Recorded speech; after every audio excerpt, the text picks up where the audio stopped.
ಉತ್ತರ ಭಾರತದಲ್ಲಿ ಹೋಳಿ ಅಂದರೆ ಪರಸ್ಪರ ಬಣ್ಣ ಎರಚಿ ಸಂಭ್ರಮಿಸುವ ಹಬ್ಬ.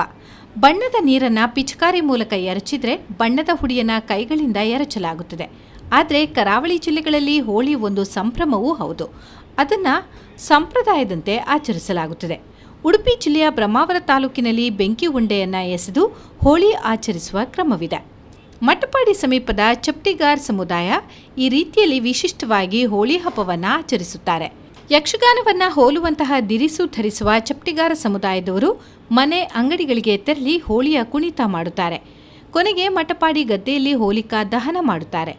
ಈ ಸಂದರ್ಭ ಪ್ರತಿಯೊಬ್ಬರ ಕೈಗೂ ಒಂದೊಂದು ತೆಂಗಿನಕಾಯಿಯನ್ನು ನೀಡಲಾಗುತ್ತದೆ. ಅದಕ್ಕೆ ಬೆಂಕಿ ಹಚ್ಚಲಾಗುತ್ತದೆ ಮತ್ತು ಈ ತೆಂಗಿನಕಾಯಿಯನ್ನು ಒಬ್ಬರ ಕೈಯಿಂದ ಇನ್ನೊಬ್ಬರ ಕೈಗೆ ಎಸೆಯಲಾಗುತ್ತದೆ. ಇದೊಂದು ಬೆಂಕಿ ಉಂಡೆಯನ್ನು ಎಸೆಯುವಂತೆ ಕಾಣುತ್ತದೆ. ಬಳಿಕ ತೆಂಗಿನಕಾಯಿಯನ್ನು ಒಡೆದು ಪ್ರಸಾದ ರೂಪದಲ್ಲಿ ಅಲ್ಲಿ ಸೇರಿದ್ದ ಭಕ್ತರಿಗೆ ಹಂಚಲಾಗುತ್ತದೆ. ರಾತ್ರಿ ವೇಳೆ ನಡೆಯುವ ಈ ಆಚರಣೆ ಬಹಳ ರೋಚಕವಾಗಿರುತ್ತದೆ. ಈ ಬೆಂಕಿ ಉಂಡೆಯನ್ನು ಹಿಡಿಯುವುದು ಒಂದು ಸಾಹಸವೇ ಸರಿ.